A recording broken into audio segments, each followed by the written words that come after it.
Esa, vamos a hablar. Telenovelas que envejecieron mal. Leonel envejeció mal. Muy mal. Y la canción envejeció. Soy el ladrón de tu amor, tu mal recuerdo, coño. Soy el nombre que no quieres mencionar, coño. Un dúo que a mí me gustaba mucho. ¿Sabes que Oscar, en este episodio, Oscar sí está asustado porque dice que el novelero soy yo? El novelero eres tú. Y Iverson. Sí, vale, me dejó loco Este programa está dedicado a Iverson. Lo vamos a ver. Que ha visto todas las telenovelas venezolanas, pero no ha visto El Padrino. No ha visto El Padrino. Bueno, pero se agradece que no haya visto El Padrino. Está bien. No. Sí. Lo que yo no sé es en qué tiempo, porque ese carajo tiene como 15 años. Sí. Sí. Sí, incluso los muchachos me regañaron en la reunión porque yo siempre he entendido que La Dama de Rosa es la telenovela más global de las venezolanas. Pero resulta que por los números es Cassandra. Sí, bueno, sí. Tú me dices que a ti te gustan las fiestas de cuñado.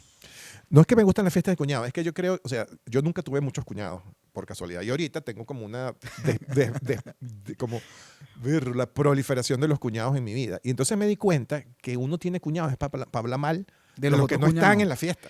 Claro, es que una reunión de cuñados para hablar mal de los cuñados que no están. O sea, que es para la realización. Y que de repente pues está en la fiesta y cuando se están acercando la gente empieza a hablar. Sí, empieza a hablar así como que... Y es que familia que no lo jode a uno no es familia de uno, ¿no? Entonces es como casi que una telenovela, ¿no? O sea, la gente dice, ¿por qué nosotros somos tan dramáticos en Venezuela? Bueno, porque para algunos somos los creadores de la telenovela de la vida real misma. porque lo hacemos así. Claro. O sea, no sabemos qué fue primero, si la telenovela o las fiestas con cuñados. Claro, y que en la antigua Grecia, si la gente, esas narraciones míticas, se convertía en el héroe que quería ser, en Venezuela todos somos Albertico Limonta, todos somos Heathcliff, somos un poco eso, ¿no? Claro. Por cierto, ¿cuál es la última telenovela que has visto?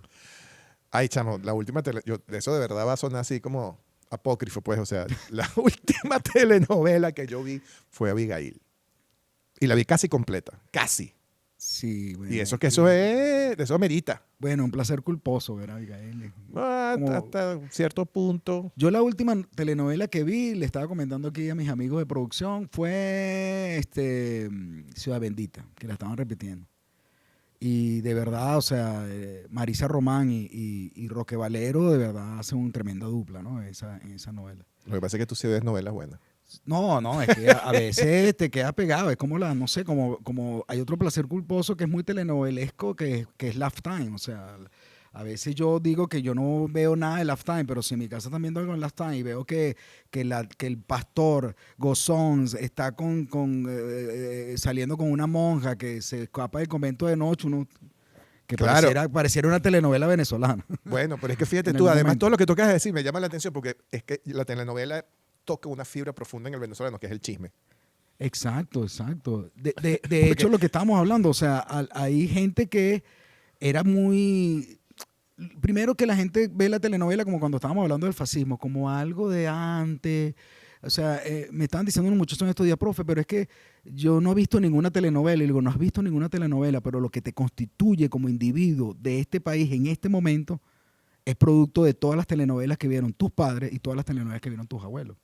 Porque de alguna forma eso ha ido trasladándose, ¿no? Y tus amigos que siguen viendo telenovelas. Lo que llaman tradición, como que la comunicación de la cultura de una generación a otra. Y la telenovela nos ha constituido a muchos. Y bueno, como es una tradición en este podcast, hay que presentar el podcast. Y presentar el tema que es la telenovela, pero esto es Sin Habla ni Set, un podcast de Oscar Vázquez Corazpe. Antonio Núñez Aldazoro. Que no es una lección magistral, no es una clase de filosofía, no es una crítica de cine, pero es un poco de todas esas cosas y nada de Mira, eso. después de tantos capítulos uno va medio sabiendo qué es lo que no es, pero todavía no sabemos qué es lo que es. Bueno, porque es algo dialéctico, como decimos. Lo que sí queremos es agradecer a la gente que nos ha comentado, tanto en YouTube como en las redes sociales, sobre todo Instagram, porque siempre hacemos la advertencia que esto no es una clase magistral, no es una lección de filosofía, no es crítica cultural.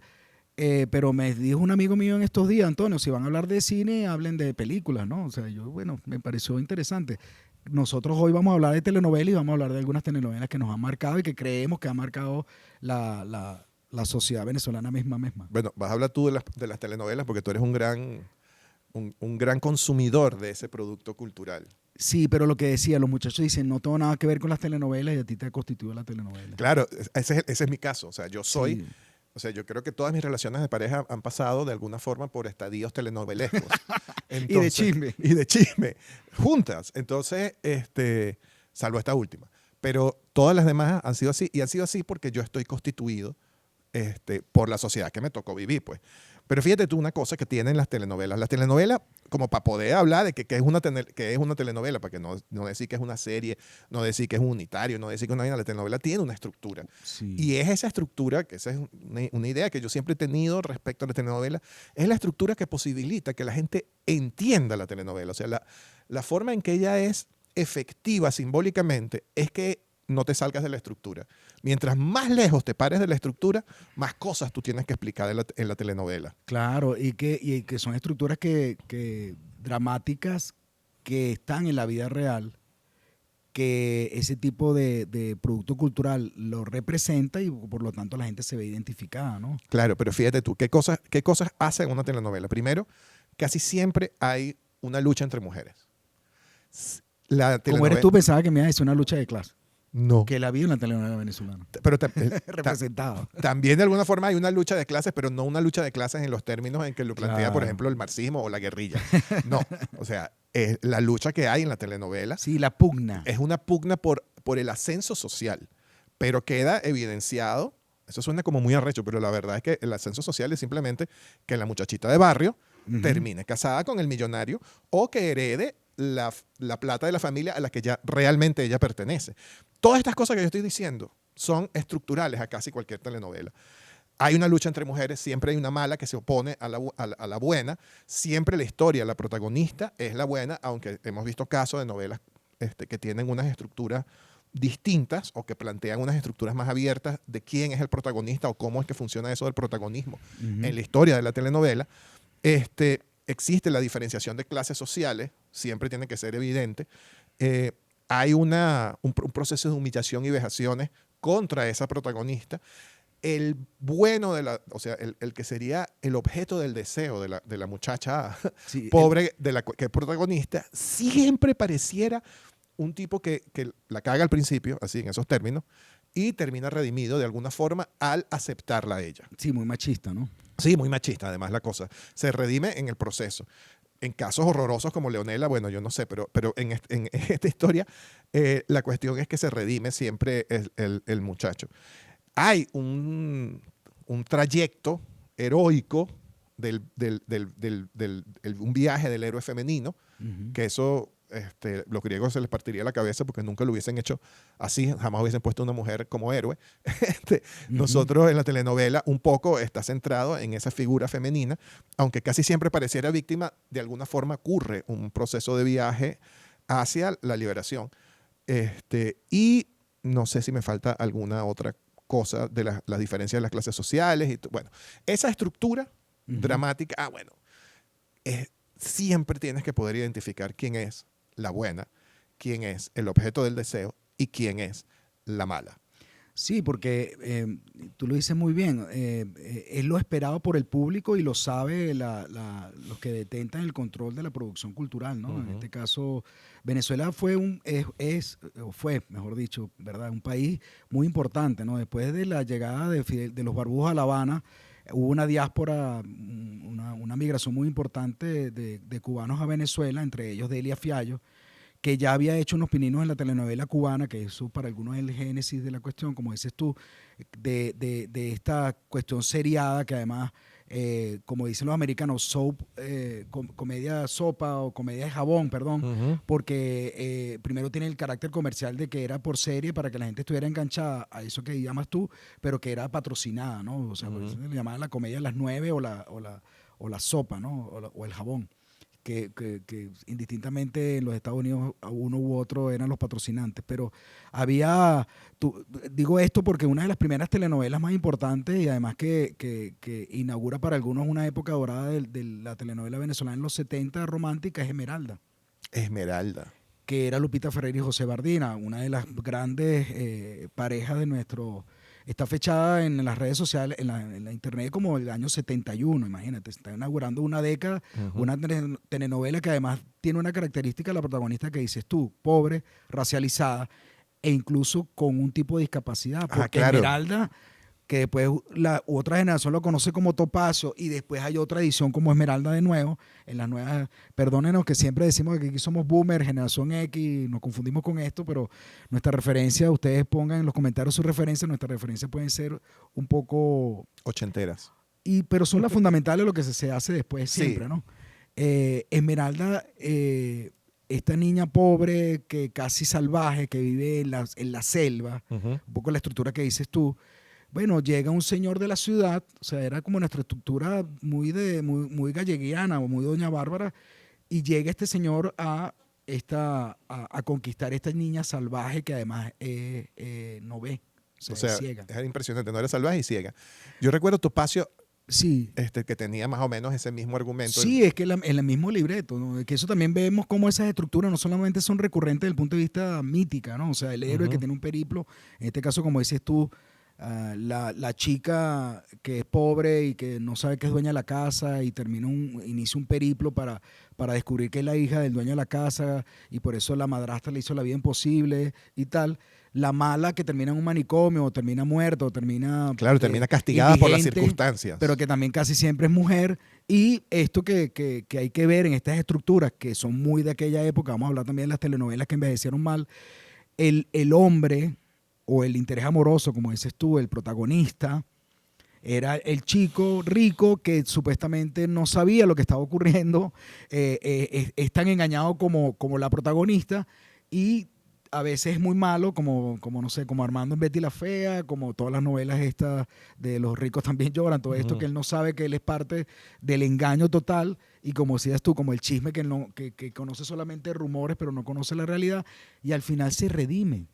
Sí, se redime además en el amor de ella. Sí, sí, Y sí. en la conquista de ella de una realidad mejor, pues, o sea, ella de alguna forma cumple el deseo de ascenso social de toda una clase social de mujeres que no encuentran, que a lo que la única posibilidad que pareciera que pudieran optar desde el punto de vista de la narrativa de la telenovela es esa. Hay otro tipo de telenovelas, porque fíjate tú que esa es la estructura de la telenovela romántica. Hay una telenovela coral. Sí, que hemos visto mucho de un tiempo para acá, o sea, seguramente vamos a ir y venir en algunos temas respecto a que las telenovelas de los 70 y los 80 eran básicamente una novela de protagonista y coprotagonista, ¿no? Exacto. Y las personas Y lo demás eran subtramas, ¿no? subtramas. Y subtramas muy bajas, además, porque eran Sí, siempre sí. subtramas que aportaban o detenían el avance de la protagonista. Pero después vimos nosotros en este proceso posterior a los 80 de internacionalización de la telenovela venezolana, donde comenzó a surgir esta novela coral donde habían varias tramas, ¿no? Que era importante, o varios protagonistas, a pesar de que había un interés amoroso de unas figuras principales, habían varios protagonistas, ¿no? Yo creo que eso era un reto para los libretistas, como le decían antes en Venezuela, hoy llamamos guionistas, o los guionistas y los dialoguistas, ¿no? O sea, que también vamos a conversar un poco de eso, ¿no? Sí, esos sujetos que estaban detrás, que no se ven, porque uno ve la telenovela, uno ve a los actores, pero detrás de esos actores hay un trabajón más. Pero antes de pasar a pensar sobre cómo se hace una telenovela, yo te quería decir que la primera telenovela coral que yo vi no era venezolana, se transmitió por supuesto en Venezuela, y que forma parte además de una arremetida internacional contra la telenovela venezolana, que es la telenovela brasilera. Ah, por supuesto. Que empieza también a ubicarse como en un espacio de mercado, en contraposición con la mexicana y con la venezolana y un poco, bueno, la argentina, no sé. Y es Cambalache, Sí, que era una telenovela que no tenía un centro dramático. O sea, no tenía una pareja esta es la pareja protagónica. Sí, es que Brasil nos legó y paralizó de alguna forma el país, Dancing Days, ¿cómo se llama? La esclava Isaura, o sea... Pero la esclava Isaura era una novela romántica, sí, en todo el sentido. Y de época, que también es otro Que tipo también de es novela, otro tipo que de tiene novela. también una estructura clásica, ¿no? Yo recuerdo una telenovela de época, sí, es que me acaba de venir que esa sí la vi, que era una Esa sí telenovela. la vi. Esa sí la vi, porque yo no vi, por ejemplo, Leonela. O sea, me parecía aborrecible hasta la canción en ese momento, no por razones políticas o alguna, o entender la sociología detrás del fenómeno que está pasando con esa letra, ¿sabes? Como, bueno, el machismo y la vaina, el patriarcado vivo, pero vi esa telenovela, no la vi porque me parecía aburrida, pues, así, simple, era un niño. Y la que sí vi fue una telenovela que hizo un canal que se llamaba RCTV, así, un canal que se llamaba RCTV, hizo una novela de época en la década de los 90 que tenía, que se llamaba La Inolvidable, que era en la época del gomecismo. Y que además ellos hicieron gala de que construyeron en Fuerte Tiuna unas casas y una vaina para simular el pueblo, porque el pueblo no existía. Y había una parte en que llegaba un tren y ese tren lo grabaron en no sé dónde. Es una cosa maravillosa. Y esa telenovela, esa sí la vi. Pero no era coral tampoco. Y ya no había dólar a 4.30, que es lo otro, ¿no? No, ya no había dólar a 4.30, pero le hicieron con burda de plata en los 90. Es que, yo sospecho mucho de eso. Sobre todo por el proceso de comercialización sospechoso. e internacionalización de la telenovela venezolana, que los recursos eran... O sea, claro, yo creo que esa fue una telenovela que vino inmediatamente después de Por estas calles, por cierto. por cierto. Mira, la telenovela coral. La telenovela coral nos da a nosotros a pensar en esos trabajos. Sí. Justamente los otros trabajos que no son evidentes, que no son la actriz, el actor, los otros coprotagonistas, todo el reparto, sino en cómo es que pasa que se escribe la telenovela. Y entonces la pregunta es, ¿cómo se hacen las telenovelas? Porque tú has estado metido de cabeza en ese universo. No, bueno, tengo cuentos que he escuchado por ahí, pero sí era muy importante la idea original. Muchas veces venía también de adaptaciones, que hemos hablado en un programa anterior sobre las adaptaciones. Por ejemplo, es muy famosa, estaba yo revisando para esto, en el 75 hubo una adaptación de Doña Bárbara, en el 71 hubo una adaptación de venezolana. La Usurpadora, sí.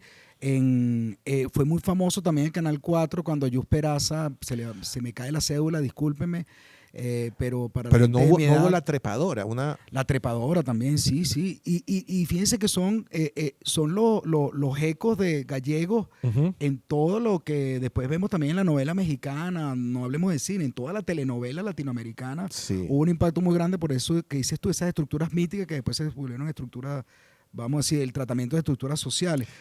Pero hubo una cumbre borrascosa, después de que Luz Peraza, discúlpeme, recoja la cédula por ahí, Fiorella. Unas cumbres borrascosas. Hubo una cumbre borrascosa que hizo Luz Peraza, nuestra Miss Venezuela, que dejó el reinado por amor, ¿te acuerdas? Y entonces ella, el estreno de ella como protagonista, el estreno de ella como protagonista en una telenovela fue una adaptación que hizo Venevisión. Podemos decir que era una telenovela, no me acuerdo bien, pero imagínate, José Bardina hacía de Heathcliff y ella hacía de la protagonista, ¿no? Que cuando uno estaba chamo uno pensaba que era una película de terror, porque de misterio, ¿no? Porque Cumbres Borrascosas, claro, la llamada del fantasma de Heathcliff, ¿no? O sea, era interesante, pero casi siempre eran adaptaciones. Después es muy importante la idea original o la adaptación y después cómo era el proceso, ¿no? Aquí vamos a hablar algo importante entre la diferencia, a mi parecer, de lo que era la telenovela del interés amoroso único o la telenovela coral, que eso estaba determinado también por los estudios de audiencia. En los años 70, Venezuela comienza a ser muy importante que la telenovela, como otros programas, dependieran de lo que decía el público. Claro. Un poco lo que habíamos hablado del folletín francés o las novelas seriadas en la prensa de los Estados Unidos, Mark Twain, o todo el naturalismo francés en Francia, por supuesto. Bueno, la Isla del Tesoro sí, es una novela que se entrega por capítulo. Entonces aquí AEGB, que era una de las que hacía la medición de rating, veía que de repente a los libretistas le ponía tareas, porque de repente había un protagonista, una subtrama que resultaba interesante y le decía, mira, tienes que escribir más sobre esto, o sea, para que ustedes vean que el mercado determina de alguna forma la creación artística o la creación cultural. Eso ha pasado siempre. Están los famosos cuentos de Mark Twain, que se iba a un bar, como lo hemos contado antes, iba a un bar y le preguntaba a la gente, mira, ¿qué te parece lo que está haciendo Tom Sawyer o Oliver Twist? Entonces le decía, mira, yo creo que Tom Sawyer debería hacer tal cosa, y él llegaba la telenovela por entrega y la rehacía. o hacía cosas que le decía al público. Y así Solá, ¿verdad? ¿Cómo se llama? Eugène Grandet, por ejemplo, cuentan que Solá y todo esto del naturalismo francés hacían lo mismo, ¿no? O sea, iban a los bares o escuchaban a la gente y escribían dependiendo de lo que decía la gente. Bueno, AGB determinaba un poco eso, ¿no? O sea, qué era lo que teníamos que escribir o a qué personaje le teníamos que dar más punta. En la telenovela coral seguramente era para ver a quién, según lo que decían las mediciones, tenían que... Y ahí estamos empezando a develar cómo funcionaba ese andamiaje, esa maquila que era la telenovela venezolana como producción. Claro. A mí me asombra, por ejemplo, que una cosa tan determinada por el rating local, en el momento de su primera transmisión, pudiera tener éxito afuera, porque ya después, cuando se iba para afuera, ya la novela quedaba cristalizada, pues. Cristal, precisamente. Exacto, cristalizada como cristal. Pero yo creo que eso pasó...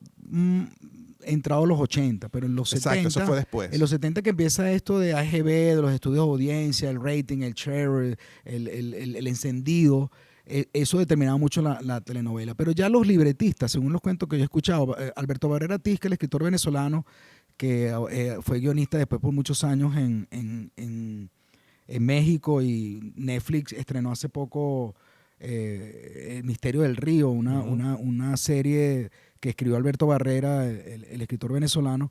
Él contó en la Escuela de Letras de la Universidad Central de Venezuela hace poco cómo era un poco el trabajo, ¿no? Él decía que, por supuesto, ellos llegaban a las 8 de la mañana, creo que era Salvador Garmendia, llegaban a las 8 de la mañana a comentar el capítulo anterior de la telenovela que estaban pasando. Se repartían los subtramas, claro, porque decía, bueno, este escritor es el creador, como siempre hemos visto los grandes nombres, idea original de, no queremos nombrar algunos. Porque no, o sea, bueno, nómbralo, tú eres el que se lo sabe todo. Lo que pasa es que idea original de, y después los demás hacían el trabajo, César Miguel Rondón, por ejemplo. Claro, y lo triste es que no nos sepamos el nombre de los otros. Sí. Y de repente se repartían los subtramas, ellos comenzaban a trabajar, había una reunión en la tarde para ver qué tenían cada uno y después hacían un ensamblaje, porque en horas de la tarde llegaban los actores a grabar el capítulo que iban a ver en la noche. Dios mío. Que era un proceso que se diferencia. O sea, era tan inmediato. Claro, porque era algo que dependía de cómo estaba evolucionando la telenovela. Eso era algo muy, muy interesante. Cuentan amigos guionistas de cine y de ahora redes sociales, pero antes de televisión, que eso ha cambiado muchísimo, pero que eso era una lógica muy hermosa, porque yo recuerdo también muy chamo a alguien que espero que alguna vez este podcast estamos comentando, Jimena Iribarren, la hermana de Juan David, que estudió en la Escuela de Comunicación de la Central, que ella era asistente de producción, no me acuerdo en qué canal, y yo estaba muy chamo, y ella en la noche con un cuaderno estaba viendo una telenovela y haciendo anotaciones, porque esas anotaciones eran importantes para lo que iba a pasar al día siguiente. O sea, que al día siguiente consumían lo mismo que habían escrito la noche anterior, pero entonces, para estar seguro, alguien tenía que hacer como un script, o sea, hacer una función de script. Sí, porque de continuista. Porque, claro, exacto, era como en el cine, ¿no? Para que no hubiesen errores de récord, pero sobre todo para ir trabajando el entramado o la estructura compleja de la telenovela. Lo que yo estoy pensando, porque tú siempre lo ves desde el punto de vista de los, o sea, para ti el núcleo de la realización audiovisual está en el guionista. Sí. Chamo, pero yo me paro en el lugar de los productores. Qué pesadilla que tú tengas que estar sentado así sin saber, hoy tenemos la casa de Doña Matilda o vamos a ir a la casa de la gente del barrio. O sea, ¿qué set monto aquí? Por favor, díganmelo. Claro, ¿y qué elementos necesitarías? ¿No? Exacto. O sea, desde un revólver muy clásico en las telenovelas más. Claro, más bueno, por eso esos grandes canales tenían, bueno. Sí, unos grandes departamentos de utilería que eran monstruosos. Y escenógrafo, o sea, todo. Bueno, aquí hay algunos que han estado cerca. Fino poder rastrear cosas locas así como que y escribir esa historia el revólver que sacó fulano en Estefanía era el mismo revólver con que mató fulano a no sé quién en tal otra novela.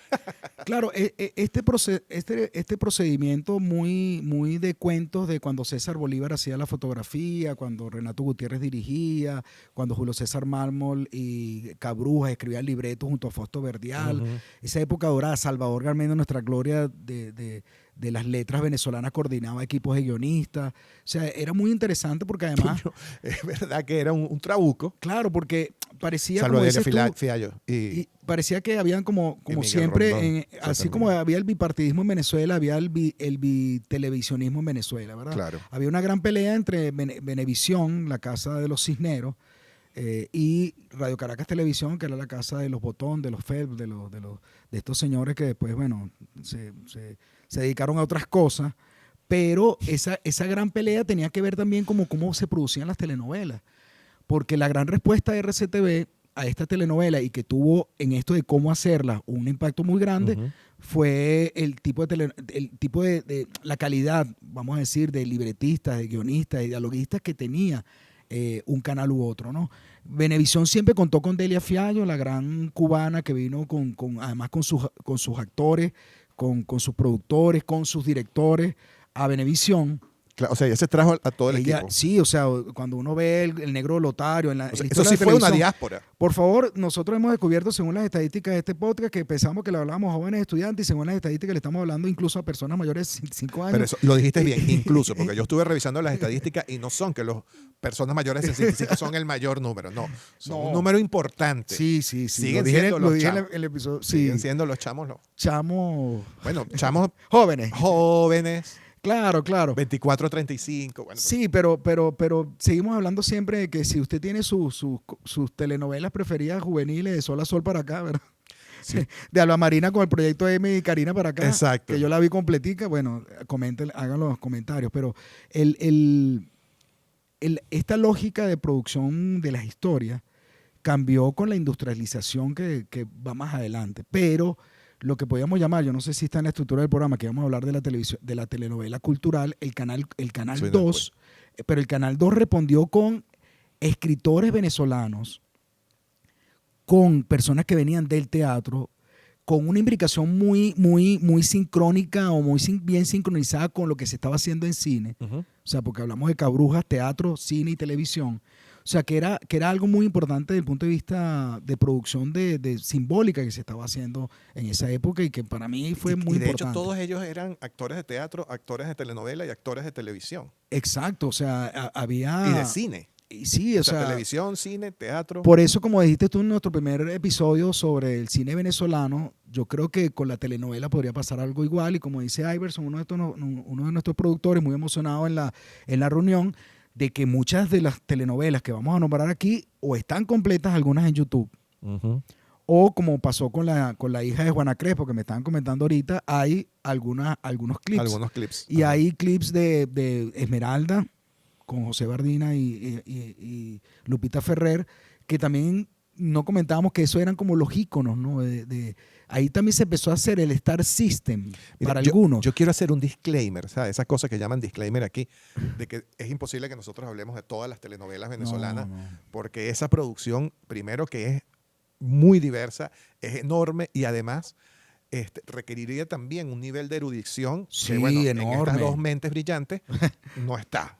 Sí, estamos hablando de 70 años. Pero aprovechando que estoy haciendo un Si la disclaimer, televisión venezolana si nació... usted- mire, si usted está viendo este podcast y tiene una telenovela que no hemos nombrado y que no vamos a nombrar aquí, que la escriba en los comentarios. Exacto. Y ya que escribió en los comentarios, pues que le dé me gusta. Claro, porque... Y si está escribiendo que me gusta, que le suscriba. Claro, porque yo voy a nombrar de repente La Señora de Cárdenas y la gente va a decir, bueno, una telenovela del 77, con Miguel Ángel Landa y Doris Wells, pero que fue muy importante en la historia de la televisión venezolana. Y la gente va a decir, no nombraste, no sé, para una nueva de esas que ya estamos calificando como la etapa de la decadencia de la producción de la telenovela en Venezuela. No sé, una más reciente. Y decir, pero esa es mi telenovela. Bueno, hagan los comentarios. Pues, Claro, por supuesto, porque hay que hablar justamente de que también nosotros estamos viendo un poco en los 70 ahorita, por una razón metodológica de hablar de un cierto tipo de telenovela, de un momento dorado de la telenovela cultural, que nos da pie a pensar también en esos tipos de relaciones que había entre la realidad social y política y el momento y las circunstancias noticiosas del país con la telenovela. Fíjate tú que muchas telenovelas tienen la peculiaridad de que no solamente estaban regidas por el mercadeo, es decir, por la demanda del mercado, sino también por los intereses políticos del grupo al que pertenecía la casa productora en la que se estaba haciendo esa telenovela. Es decir, si eran las empresas 1BC o si eran las empresas de Cisneros. Claro, porque la telenovela cultural y social respondía a una realidad y el otro canal respondía, Pero, porque al claro, final era un rating con qué es lo que quiere la gente ver. ¿y qué es lo que está pasando también? Y qué oportunidad tenían, en el caso de una época dorada de la televisión venezolana, qué oportunidad tenían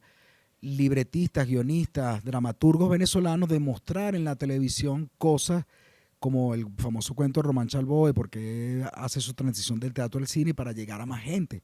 Porque Tal fíjate, vez esa lógica lo explica también para la televisión. ahí empezamos a hablar, ahí nos empezamos a meter de el impacto social, económico y político de la telenovela. Y a mí me parece sumamente importante porque quizás este es el punto más rico de esta conversación que nosotros estamos teniendo. Porque primero revela unas tensiones. Evidentemente lo que tenía en la cabeza Marcel Granier, por ejemplo, y lo que tendría en la cabeza el equipo de guionistas eran dos cosas Que radicalmente hay diferentes. cuentos muy buenos sobre eso también, de presiones. La expresión, Hubo en Venezuela. eso no sube barrio. Claro, exacto. Eso no sube barrio, es una tensión justamente entre el guionista tratando de producir un artefacto más cercano a lo cultural y por el otro lado la tensión del el writing, porque la empresa una vez lo que quiere es anunciantes. Claro. Entonces dice, mira, yo voy a anunciar el limpiador de posetas más, que desmancha Sí. más, etcétera. Entonces, ese limpiador de posetas más, que se lanza más o menos en la época de la telenovela cultural, caramba, Nos están llamando. nos están llamando. Escucho voces, esa es la gente de Ese 1BC Peter que se está Botón del metiendo. más allá. Sí, sí. Pero Lo sí, mismo, sí, oye, vale. hay una Hay además que un hablar cuento porque te famoso. está diciendo, se estaba haciendo el Star System, ¿no? O sea, Lupita Ferrer, Sí. José Bardina, Raúl Amundaray. Por eso es que yo te digo, este es el momento más increíble, pensar en el impacto social, o sea, pensar en las tensiones económicas y sociales que habían dentro de la realización.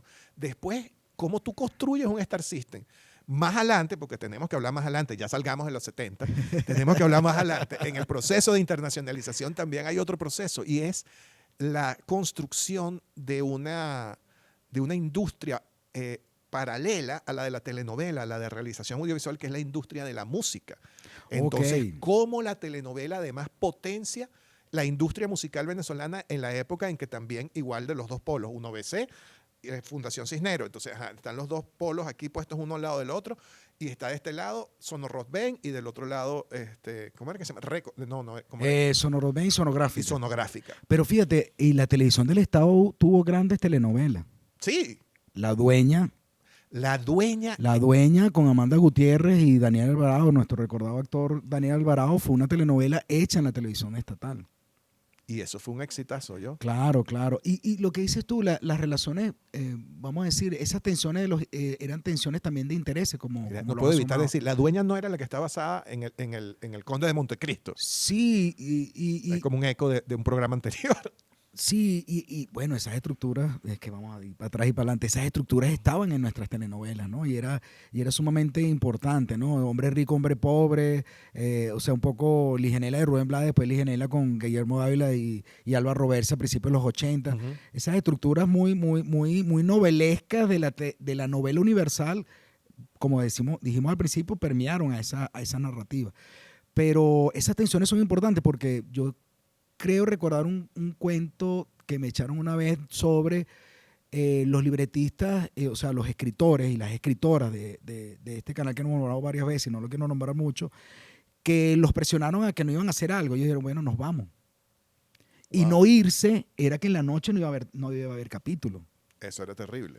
Y entonces mucha de esa presión sirvió después para que esos mismos escritores de izquierda, progresistas, cabeza caliente, en muchos casos en estructuras políticas importantes, después hicieran sus críticas a la socialdemocracia o a lo que estaba ocurriendo, ¿no? O sea, eso resultaba interesante, sobre todo con la novela cultural de los 70. Otra vez con la novela cultural. Yo Sí, quiero hablar de los perdóneme. 80. Yo quiero llegar a cosas así como lo que a mí me pasó con Abigail. Yo veía Abigail porque yo quería ver el final de Abigail cuando ponían la canción de Elisa Rego. Eso es lo que yo quiero decir. Elisa Rego está de moda otra vez. Es que Elisa Rego es todavía una mujer maravillosa, pero en ese momento tenía unas canciones increíbles, una musicalización y una orquestación muy, muy, muy buena de sus temas. Y lo que yo quiero decir es que fue lanzada un poco justamente por esta producción, o sea, por la producción de la telenovela. Claro, claro. Y fíjate que yo casualmente dejo de ver la telenovela cuando me cambian el final y me ponen otra canción que ya no era Elisa Rego. Digo, esto no me gusta y la dejé de ver. Ah, ok. No, bueno. Las telenovelas también eran eso, ¿no? Si los cuentos de esto de rating, share, encendido de televisión, mataba a personajes. Sí. O sea, para que ustedes vean la determinación que era de este tipo.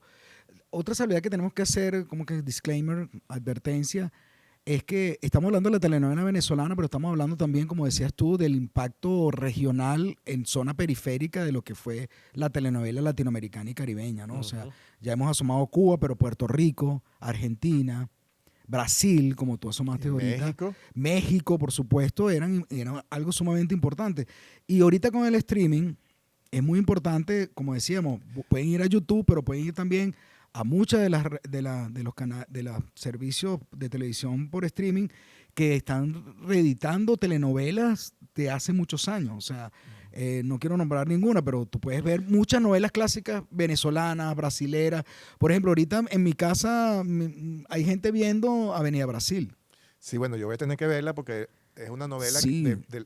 o sea, durante los También un últimos poco el Conde de 25 años Montecristo, yo no he ¿no? visto novelas. También un poco el Conde de Montecristo También Avenida Brasil. O el sea, Conde de Montecristo. También está Betty la Fea. oye, mira, Revivals. aquí estábamos discutiendo en la reunión de producción si teníamos que hacer otro episodio solo sobre Betty la Fea.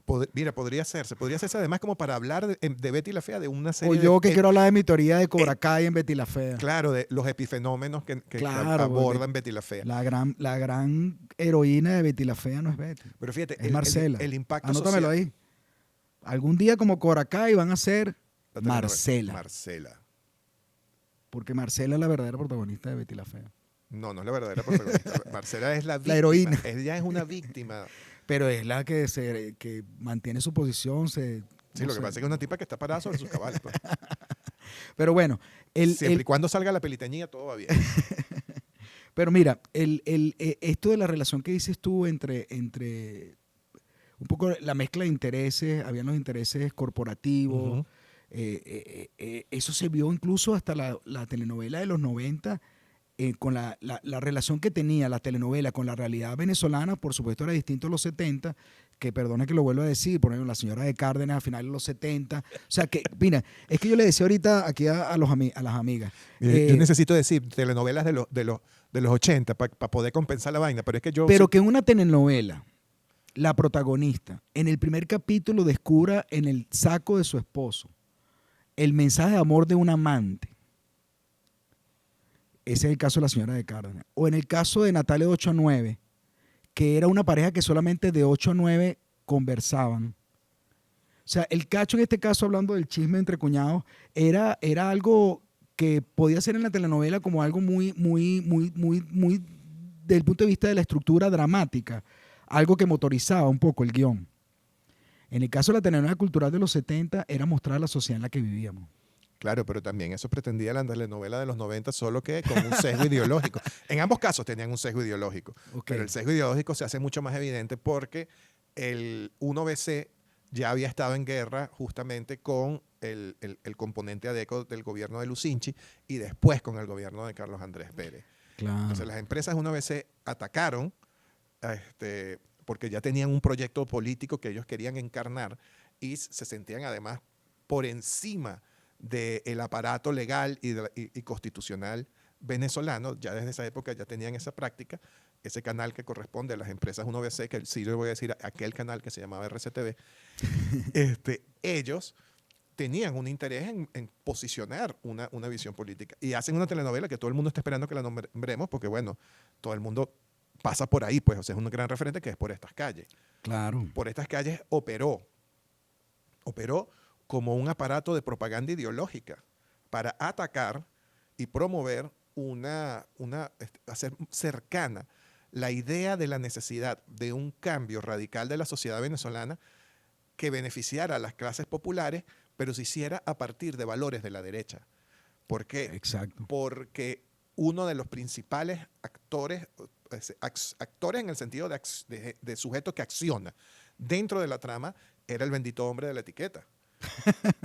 Para señalar que el gobierno era corrupto, le ponen un antihéroe que destruye al corrupto. Uh-huh. Y ese antihéroe que destruye al corrupto asesinándolo es en realidad el programa político de la derecha, donde tú destruyes a tu enemigo político asignándole el rol de corrupto y después justificando cualquier acción de vejación contra ese aparato político distinto a tu aparato político. Entonces, fíjate que ya ahí estaba montado la cosa. Y la otra cosa que tengo que decir es que cuando nosotros empezamos, la cosa de hablar del chisme no fue casual. Yo lo hice por una trampa. Porque es que el chisme es una caja de resonancia social.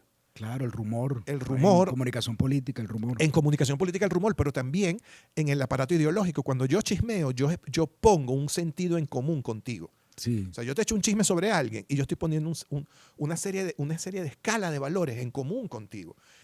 Y eso, la telenovela, posibilita ese acto de chismear sobre un campo que está controlado semióticamente. Muy bien. Y además económicamente. Y que obedece a intereses específicos. Y ahí hay un impacto muy grande de la telenovela Son las latinoamericana. estructuras dramáticas al servicio de una posición ideológica. Al servicio de una posición ideológica y de unos intereses que no son solamente comerciales, porque los intereses comerciales se satisfacen con rating. El problema es cuando no solamente importa el rating, cuando importan otras cosas además del rating. Sí, mira, nosotros estamos hablando del proyecto político de los dueños y propietarios de ese canal de televisión que en los 90 tuvieron un vuelco. Ya venía de los 80 con su famoso libro La generación de relevo versus el Estado omnipotente. O sea, había un ataque sistemático a la estructura estatal venezolana. Sí, al Estado de Porque bienestar. fíjense que por estas calles, la gente no recuerda, por estas calles, según los registros, es del 92. Sí. El 92 en Venezuela, los que nos están viendo del exterior, porque también según las estadísticas nos siguen desde el exterior. Saludos a la gente de Montevideo, Uruguay, La Habana, Cuba, o sea, los que me han escrito así, que dice... Pero era el por culpa 92, tuya. el 4 de febrero del 92 hubo aquí en Venezuela una rebelión cívico-militar que se replicó el 27 de noviembre de ese año. Pero había una respuesta desde otros sectores a una misma situación que por intereses distintos, que es lo que dices tú, estaba haciendo esta gran televisora. Por estas calles, cuando la gente dice, quisiera volver a vivir en el 2000, y cuando le cuentan que era el 2000, se repliegan un poco, la gente dice, por estas calles... Sí, por la canción. Entonces la gente dice, por estas calles revelaba lo que estaba ocurriendo. Sí, pero lo que estaba ocurriendo es lo que tú quieres que suceda.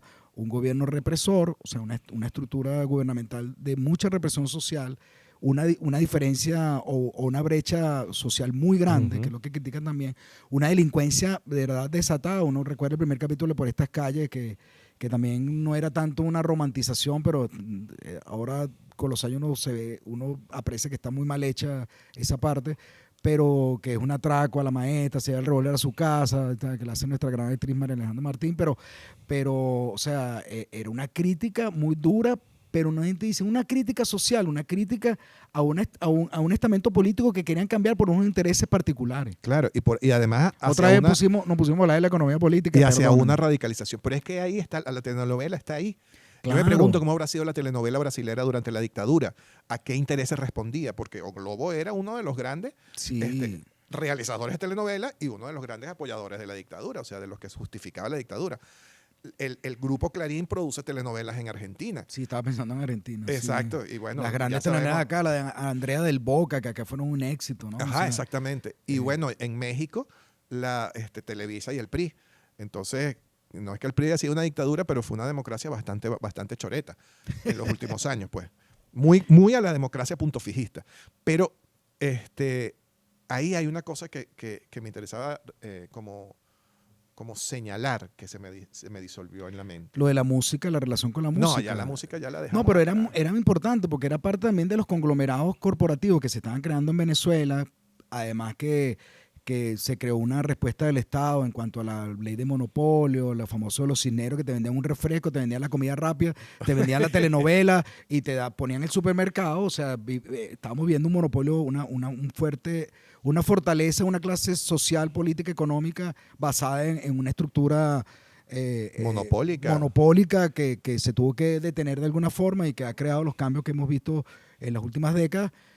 Y que estaba también en esa producción simbólica general, en esa industria cultural para algunos, que se estaba ya fortaleciendo en Venezuela, te vendía el refresco. O sea, por ejemplo, la gente dice que Minal, podemos nombrar aquí, esto es un podcast, ¿no? Podemos nombrar. Minalba, el agua mineral, el agua envasada en Venezuela, si no se disparó. Se disparó cuando Guillermo Dávila en Ligenela, cuando estaba con Pancho Lonco, lo hacía Ramón Hinojosa, otra gloria de nuestro cine venezolano, ¿verdad? Que además sale en Sagrado de Océano con menos de 25 años, algo así. Guillermo Vélez en muchos capítulos estaba haciendo publicidad por emplazamiento porque tomaba agua Minalba. Claro. Y el agua Minalba de litro y medio se empezó a vender muchísimo porque había una relación que tal vez no sé si lo sabían los actores, no sé si lo sabían los libretistas, pero estaba eso que claro, era con los comerciales, prime time, 9 de la noche, antes del noticiero. O sea, había toda una estructura económica que estaba detrás de eso, pero también ahí se mete lo de la música.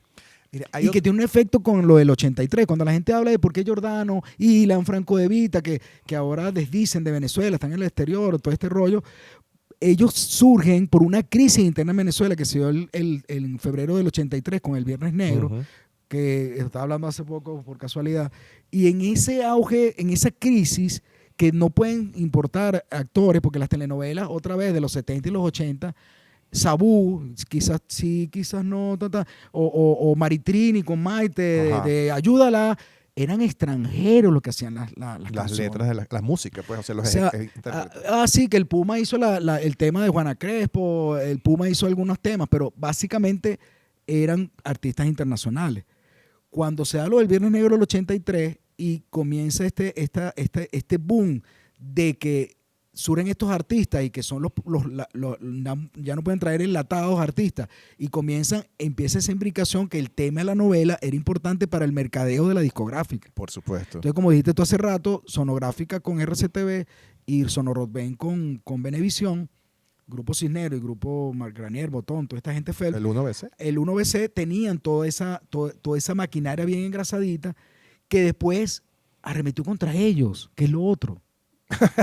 Claro, porque Karina le quitan la marca, Guillermo Vélez no puede usar su marca en el exterior, Sonorotven tenía los derechos de los nombres de ellos, o sea, era todo un rollo, porque no podían actuar porque tenían unos contratos bastante desfavorecidos. Sí, o sea, que no los favorecían. Exacto, o sea, entonces tú te das cuenta que eso que vemos en las grandes historias, en los biopics de rock, pasó aquí en Caracas también. Claro. Con eso, bueno, porque la voracidad es inherente al capital, no es inherente a la nacionalidad. O sea, la voracidad del contrato que trata de extraerle valor a ese recurso que es el cantante y que es la música de ese cantante y la imagen de ese cantante se vuelve un feudo de esta gente, se vuelve una renta. Por eso yo creo que si hablamos de la telenovela venezolana, la gente habla siempre de la parte de la internacionalización, ¿verdad? La Dama de Rosa, Cassandra y sobre Cristal. todo Cassandra, que por ahí nos recordaron. Sí, me regañaron en una reunión porque yo digo, no hay nada que se haya, bueno, pero Cassandra sí, según los números, es la que, casi como Betty la Fea, 40 traducciones, un mercadeo incluso en Asia, en Europa Central, en Europa en el Medio Oriente, paró guerra, detuvo Cassandra fue un fenómeno como la Dama de Rosa, ¿no? Que Rosa. Carlos Mata y Janet Rodríguez por la Dama de Rosa y Cristal siguen diciendo que todavía cobran o giran gracias a esa telenovela. Carlos Mata lo dijo en una entrevista hace poco. O sea, yo sigo viajando por el mundo porque yo fui el protagonista de esas dos grandes novelas. Pero la telenovela cultural, perdónenme, fue una zona de resistencia. Ajá. Dentro de esa lógica de mercadeo, de economía, de comercialización, de imposición de entonces también de un modelo de utilizar la televisión para un interés particular desde el punto de vista político. Yo creo que ellos hacían resistencia, como pasó un poco también en el cine, ¿no? O sea, porque Cabruja, Fausto Verdial, toda esta gente, César Bolívar, toda esta gente que estuvo trabajando en televisión, hicieron cosas muy buenas, que después también hubo series, estamos hablando de la telenovela, pero todo el ciclo de Gallegos, yo creo que era un coletazo de eso, ¿no? Un coletazo de esa. Claro, el seriado sobre Gómez, que se hizo también en esa televisora, que ahora ellos desdicen, en esta nueva realidad política venezolana, desdicen sobre muchas de esas producciones. Qué triste, pero también vamos a hablar entonces de la decadencia. El Sí. negocio de la telenovela, la industria, porque aquí en Venezuela la telenovela fue industrial, en un sentido de apropiación del trabajo, en un sentido de concentración de capitales, en un sentido de tamaño de los medios de producción, porque las televisoras en ese momento eran monstruos. Claro. O sea, yo recuerdo haber entrado en la década del 90, muy temprano en la década del 90, buscando trabajo a Venevisión. Yo quería ser los que ponen... Diseñador. No, ni siquiera podía ser diseñador ahí. Lo que yo podía acceder era a escribir eso se llama generador de caracteres. Generador de caracteres. Pero tenía mala ortografía. ¿Tú puedes la creer cédula eso? ahí. Tenía mala ortografía y no me aceptaron. Y decía, pero yo soy bueno con la máquina. Bueno, marico, pero no sabes escribir. Y yo, ¡ah! Y desde ese entonces me puse más serio a tratar de escribir mejor porque qué bolas perder un trabajo en Venevisión. Y Venevisión era una monstruosidad en los 90. Yo no me imagino cómo habrá sido en los 70 en relación con todo lo que había en Venezuela. O sea, eran unos monstruos. Entonces, esa posición industrial entra en decadencia en un momento. La telenovela venezolana pierde calidad, pierde visibilidad, pierde internacionalización, pierde espacio frente a producciones colombianas, a producciones mexicanas, a producciones... Claro, porque yo lo veo como un recorrido, ¿no? O sea, volvemos a que en una época dorada de la telenovela venezolana se concluye en el 77 un poco con la señora Cárdenas, una señora que descubre un cacho, o la hija de Juana Crespo, que estábamos hablando ahorita, que es del 77, por ahí 78, que se desarrolla en Katia. O sea, y es una... Hilda Vera tiene una hija que es un poco alocada y se empata con un patotero que lo hace el Puma. O sea, esto de que tenía mucho éxito a lo interior, porque todavía éramos muy locales desde el punto de vista de televisión seguramente, y había un auge local sobre temas locales, sobre estructuras locales. O sea, lo que pasó un poco también a finales de los 80 con Estefanía, que para algunos, Estefanía, que es una telenovela que también está en algunos canales, en algunos capítulos en YouTube, creo que completa. Estefanía trata sobre el derrocamiento de Marco Pérez Jiménez, que lo hace el famoso señor Rivas, un socialdemócrata que está en la clandestinidad, que tiene un nombre, un nombre clave que era el Guácharo, que era José Luis Rodríguez, y la queridísima Pirina España, recójame la cédula, que era una diosa de nuestra televisión venezolana junto a Marina Baura, a Doris Wells, de esta época, que es una de las primeras telenovelas para algunos que empieza a internacionalizarse, porque en varios países de América Latina yo he escuchado que pegó mucho, ¿no? Era un tema muy local, o sea, la dictadura perejimenista y el ascenso de la socialdemocracia, pero termina con Natalia de 8-9, que habíamos comentado, Gustavo Rodríguez y creo que era Marina Baura, Natalia 8-9, que trata sobre esta cotidianidad y empieza algo como más global en los 80. Yo creo que con Ligenela, Leonela, las Amazonas, cuando el Canal 4 comienza a responder con El Sol Sale para Todos, empieza también a mercadearse mucho el gran escritor, no lo quiero nombrar, tú lo nombraste hace rato, pero bueno, el gran escritor, periodista, y se da el fenómeno de Topacio, ese remake de Esmeralda, que lo hace Grecia Colmenares, no recuerdo cuál era el actor, pero... Grecia Colmenares también se cuenta que ella sigue cobrando por Topacio. O sea, se fue a Argentina. Me parece increíble quién fue el desgraciado que le puso Topacio a una, o sea, claro, la anterior era una piedra preciosa, era una esmeralda, y esta tiene que ser Topacio, pero vamos a acercarlo más a que la gente entienda que la tipa está ciega, y ella es como Topacia, así como que topita. Bueno, y que después, fíjense, el impacto, estamos hablando de Leoncio Barrio, el profesor Leoncio Barrio, que creó un libro muy bueno en los 90, que era obligatorio leer en la Escuela de Comunicación, que se llamaba Familia y Televisión, donde él hablaba del impacto en el comportamiento cotidiano de las personas. Ya hablamos una vez que a Rebeca González, una actriz venezolana, le cayeron a golpe en el silencio esperando una camionetica para que no le hiciera la vida imposible no recuerdo si era Lupita Ferrer de la Noche. Yo sobre eso quiero hablar. Pero sí cierra esa década con tu telenovela preferida. O sea, un poco... Con Abigail. Con Abigail. Para algunos, todo el mundo tiene, pero El Sol Sale para Todos, La Dama de Rosa, Cristal, ese final de los 80, que después, fíjate, al principio de los 90 es por estas calles, pero también es Cassandra. También es Cassandra. Entonces, yo creo que 70, 80, 70 es la televisión local, o sea, los temas locales para un mercado local. Los 80 comienzan unos temas otra vez universales y los 90 empiezan esos temas universales, pero para la internacionalización. Con esas grandes producciones como Cassandra, o sea, un circo, trapecista, sí. ese tiracuchillo y todas estas cosas tan importantes, y que comienzan hasta el 2000 con Mi Gorda Bella, Ciudad Bendita, este mercado internacional, que la gente a veces, tú hablas con la gente, aunque ustedes, los jóvenes que están aquí en el set, pueden recordar novelas más recientes, pero hasta mediados de los 90, con De Sol a Sol. Esa yo te iba a pedir, por favor, De Sol a Sol tiene que estar en esa historia, sí. Porque De Sol a Sol es la culminación de la imbricación total de dos industrias que están casadas. Sí, las más... Ahorita además, un fenómeno cultural. De que Chayanne es el papá de todas las venezolanas y los venezolanos. Ajá. yo creo que para mi generación, Servando, Florentino, Sandino y Simón son los hijos de todos los venezolanos de mi edad, ¿no? Esos son nuestros hijos, ¿no? Bueno, son nuestros hijos, pero son... Pero son grandes, ya son- tan grandes. Sí, pero también una cosa yo te digo, o sea, después de ver los conciertos de Servando y Florentino, cómo fueron llenos, ahorita en una especie de medio regreso que están haciendo esos muchachos, yo creo que todos los muchachos que nacieron en la década del 2000, o sea, en la primera década del 2000, nacieron porque una mujer estaba tratando de tener sexo con Servando o con Florentino, y bueno, lo que Y a obtuvo Simón fue... ya Sandino se lo llevó un perro en la boca. No, o sea, eso no, Esos son camaradas. esos son amigos, ¿no? camaradas, eso no cuenta.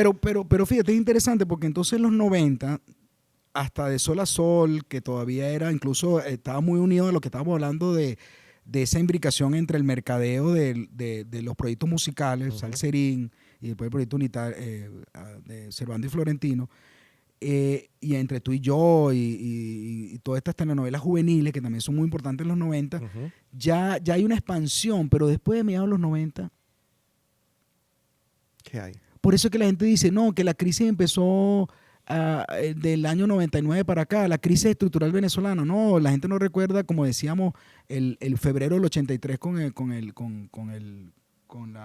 el debacle del dólar ante del bolívar ante el dólar, Ni la el crisis, famoso ni la gobierno crisis negro, financiera, la corrida. crisis financiera del Hubo varias, 94, hubo varias, pero la del 94, que la venía comentando también hace rato con una persona, en el 94 quiebran la mitad de los bancos venezolanos. y se llevan los ahorros. No hay créditos. Hay un salvataje del gobierno venezolano de Caldera a esos bancos, no a los ahorritas, sino a los banqueros. Entonces, Como siempre en hacen un los salvataje, estados. como hablan en los Estados Unidos con la burbuja del 2008, se llevan esa plata y se van en los aviones, dejan unos monstruos que la gente dice es culpa de tal, y es culpa de ellos. El monstruo que está ahí en la avenida Andrés Bello, los monstruos que están sobre todo en esa parte, esos edificios que dicen ahora están vacíos, esos señores se fueron del país. Pero eso tuvo una implicación también en la producción cultural, Claro. cine y televisión. Sin financiamiento, como tú haces una telenovela. Y entonces la gente, eso fue antes del año 98 y 99 que empezó eso, sobre todo a mediados de los 90, que era ya el juicio a Carlos Andrés, ¿verdad? La llegada del chiripero de Caldera, un país en ruina. El robo de las pensiones. Exacto, de el intento de privatización de los servicios públicos, educación, salud, perdonen que estemos hablando de eso, pero eso tuvo un impacto en la temática, un impacto en la producción, un impacto en las historias que se estaban contando. Claro. Y por supuesto, una diáspora de mucha gente que buscó en Miami, buscó en México, Y fíjate tú que casos emblemáticos que buscaron ahí la chamba que no tenían aquí. La telenovela empieza a dar la espalda al contexto social. La telenovela se vuelve absolutamente Otra vez, lo que hablábamos, una vuelta a lo rosa. una vuelta a lo rosa, pero además una rosa donde, o sea, la muchacha viene del barrio, pero ¿qué barrio? O sea, Sí. no había un dibujo del barrio, era un barrio absolutamente abstracto, ¿sabes? Donde el barrio era solamente el sufrimiento físico de la chama. Y casi todo el sufrimiento de la caraja ocurría dentro de la clase alta porque era extrapolada a esa clase alta. Y claro, y se van productores, o sea, como lo que vivimos en los años, fíjate, lo que se vivió en los años 60 con lo que pasó en Cuba. Mira, todo esto es para hablar del impacto social, económico y político de la telenovela. Yo te quería comentar una sola cosa que es como un paréntesis en esto. Y tiene que ver con eso que tú dijiste, de lo que es la experiencia entre el compromiso de realidad que tiene el discurso ficcional y los sujetos que construyen ese discurso ficcional. Fíjate tú que la telenovela ha sido un gran educador respecto a la distancia que hay entre realidad y ficción para el pueblo venezolano. Esa coñaza que le dieron a esa actriz. A Rebeca González, cuentan. Ajá. O a Hermine Martínez, no Esa sé, una coñaza mala clásica de los años 70. disparó una serie de opiniones populares en donde había gente que decía, claro, pero hay que pegarle. Y otra gente que dice, pero ya va, espere que ella es una actriz. Esa mujer no es así. O sea, ustedes no Claro. saben cómo es ella. A lo mejor ella es peor todavía y merece más palo. Pero ella no es ese personaje. Y a mí me pasó, te lo voy a decir porque a mí me pasó, cuando mi abuelo, viendo una telenovela venezolana, un tipo agarra y se sirve un whisky. Una bebida además que yo creo que es la telenovela la que instaura el whisky en la sociedad venezolana. Que era refresco de manzanita o era Nesquik. Esa es la cosa. Mi abuelo me dijo exactamente eso. Eso es refresco de Coño, manzana. perdóname, tu abuelo. Mi abuelo, mi querido abuelo, Reinaldo Llovera. Reinaldo me dice, ese es eso. Yo le decía papá abuelo. Papá abuelo me dice, eso que están tomando no es whisky. Y yo decía, ¿cómo tú sabes? Porque hay que repetir la escena varias veces y seguramente si tiene que tomar tantas veces, al final queda rascado y no puede actuar rascado. Y después tiene que pasar a otra escena. Y yo, en ese momento ocurre un distanciamiento brechtiano O sea, así como Bertolt Brecht, que propone el distanciamiento. Ahí en ese momento, la realidad de la telenovela se disuelve y entiendo el nivel ficcional de la telenovela. Claro, se rompe la cuarta pared. Se rompe la cuarta pared y ocurre un distanciamiento con la historia. Y yo digo, ¡ah! Es que todo eso es falso. Sí. Y empiezo a entender, yo era muy niño, y Claro. empiezo a entender que lo que está pasando allá adentro no es de verdad, que es un poco lo que le pasa a la gente con esa golpiza. La golpiza Claro, y eran adultos, no eran niños. no eran niños, pero la gente no logra diferenciar la realidad, pero hay una gente afuera que dice, que señala esa acción como ridícula, ¿entiendes? Inclusive dentro de las clases populares, dentro de todo, o sea, dentro de todos los sectores que tú podrías decir, no, ellos consumen eso como si fuera una realidad. No, mentira. Es un sector muy pequeño que no logra diferenciar la realidad de la ficción, actúa de esa manera, pero otro gran Claro. sector vio eso como una ridiculez y lo echamos un chiste y lo entendemos Claro. como ridículo, de la misma forma que entendemos como ridículo cuando vemos un tren que se acerca en una pantalla y la gente se quita. Claro. Ese mismo nivel de ridiculez, pero ese mismo nivel de ridiculez nos muestra hasta qué punto nosotros en la ficción de la telenovela, que es del tema del audiovisual que estamos hablando específicamente, nosotros le claudicamos la sensación de que eso no es real. Sí, y es que, Andrea, déjanos filosofar. Es fundamental. Porque se puede explicar desde varios sentidos. Por ejemplo, de teorías de la comunicación, que creo que un poco lo que hace Leoncio en su libro en el 92, o sea, la aguja hipodérmica, la agenda setting, o sea, qué cosas conversamos, qué cosas asumimos como temas propios y son temas impuestos. La telenovela fue demasiado importante. Claro, Por eso le digo a los estudiantes que nos están viendo y escuchando, no, que yo no tengo nada que ver con la telenovela venezolana, te constituye, porque ha habido una transmisión de cultural, una tradición, un tradere, una transmisión de muchos contenidos, significados y símbolos que todavía perviven en eso que ocurrió. Y lo otro desde el punto de vista de la filosofía, como dices tú, o sea, esto del simulacro, esto del contrato de lectura que tienes con eso para que pensar que la realidad muchas veces, muchas personas lo hacen de manera, vamos a decir, inconsciente. O sea, cuando hablamos del rumor y del chisme, como decías tú, la gente llegaba a las oficinas, muérete lo que le hizo ayer Raúl Amundaray a Marina Baura, o mira lo que pasó, Ligenela por fin se empató con Nacho, ¿no? En Ligenela, o sea, era tema de la cotidianidad. Si te ponían el trama o la historia como tema de tu conversación cotidiana el día siguiente, pero además te metían los intereses particulares de las grandes empresas, de las grandes corporaciones, eso la gente lo asimilaba como propio. O sea, Sí. la aguja hipodérmica o la espiral del silencio también. O sea, la gente estaba hablando de cosas mientras no ocurrían cosas. Recuérdate que no me acuerdo si fue el 4 de febrero o el 27 de noviembre, se están entregando los premios Ronda en el Teresa Carreño. Ah, qué inteligentes. O sea, no sé cuál evento era muy importante para la historia reciente venezolana, que al mismo tiempo en el Teresa Carreño se están entregando unos premios de farándula.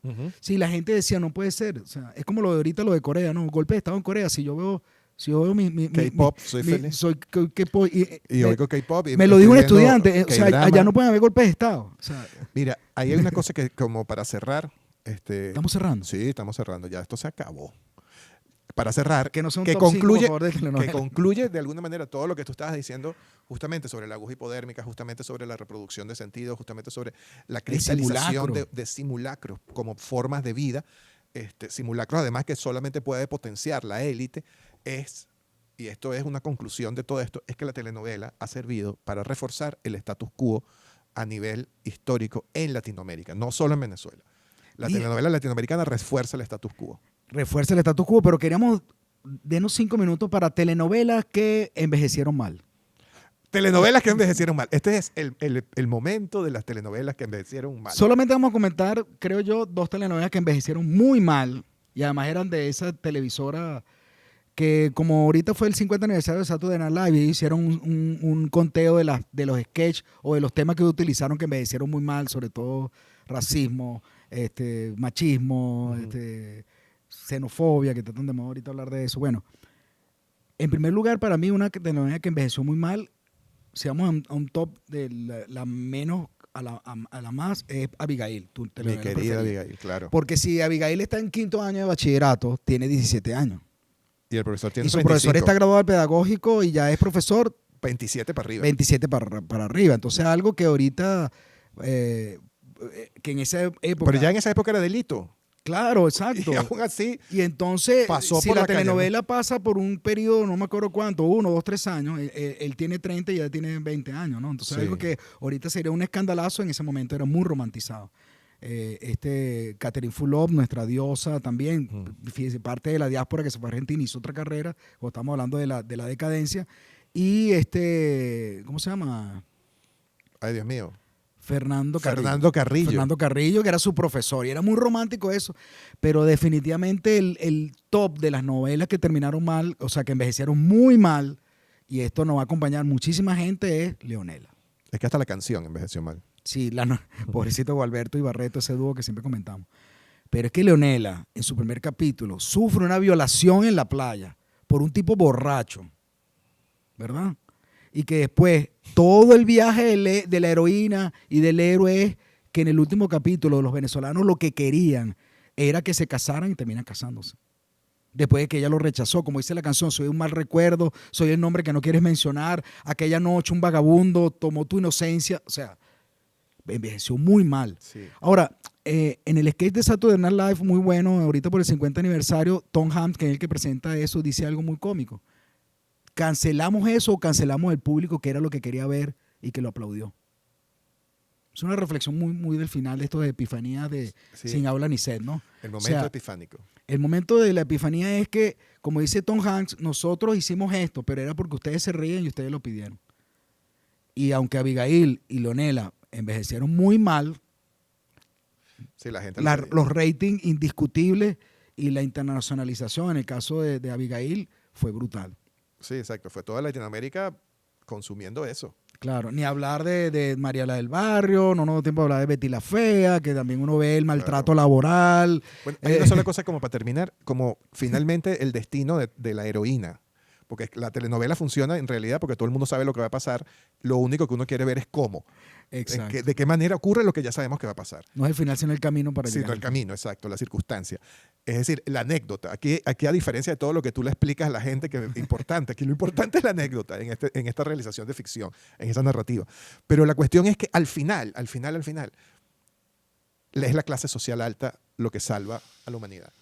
Eso es otra cosa que nos dimos en el recorrido. O sea, Esmeralda, la pobreza, y después la dama de rosa y el cristal, la opulencia. Claro, y la opulencia es el destino social de la gente buena. Sí, pienso en María la del Barrio, María Por la eso del es que Mar, María soporta- tal. Todas las Marías de Talía Bueno, pero- era de la pobreza a la riqueza. Pero hasta Es una Betty falsa hasta promesa. la Betty la Fea es de proletaria a propietaria. Sí, Para un ponerlo en términos camino, marxistas. señoras y señores, que no se va a recorrer jamás. No. Sépanlo. Y que además lo que hace es reforzar la idea del status quo, porque lo que te dice es los buenos son aquellos.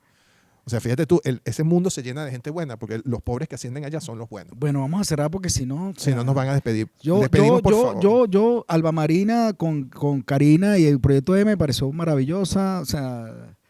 Yo quiero que todo el mundo... Yo quiero saber si todavía está El extraño caso de Julia por ahí, porque son las telenovelas que a mí me gustaban. Porque Claro, decía mis tres Extraño Caso. hermanas, pana, mis tres hermanas con Scarlett Pero Ortiz. fíjate, yo me puse a pensar, las telenovelas que a mí me gustan son Por las eso, telenovelas que tienen cosas raras. por eso también da tanta cosa ver a esas actrices que uno quiso tanto por los papeles que interpretaron en otras situaciones.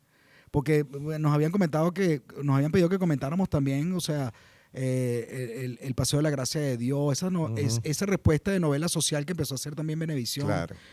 ¿Cuál otra? La de Cacique, Ajá. el Paseo de la Gracia de Dios, Cosita Rica, que también trataron de regresar a esa novela social, pero fue infructuoso. Yo voy a A mi despedir, parecer. voy a despedir este podcast diciendo que esto es Sin Habla ni Sed. Suscríbanse, por favor, Comenten. comenten, denle Pinchen. like y compartan a la gente que crean que esto les podría interesar de alguna forma. Y todo el mundo a escribir telenovelas. Y la tarea. Escriban Sí, abajo las vale. telenovelas que no nombramos y que ustedes creen que son impepinables para comprender la historia de Revisen la telenovela venezolana. sinopsis en Wikipedia, en Escriban. plataformas. Hay muchas sinopsis de las telenovelas venezolanas, donde cualquier estudiante de la EMPA, de la Escuela Nacional de Cine, de la UCB, de la UCAP, de todo lo que quieren ser guionistas, si ustedes ven esa sinopsis y ven tremendas historias, no vean la telenovela, vean la sinopsis, lean la Sí. sinopsis. Esto es Sin Tremenda Aula ni historia. Sed. Antonio Núñez Aldazoro. Que no me quería ir, y Oscar Vázquez Corape, que tampoco se quería ir. Sí, no, yo sí me quería ir. Yo no quiero hablar más de telenovela. Chao.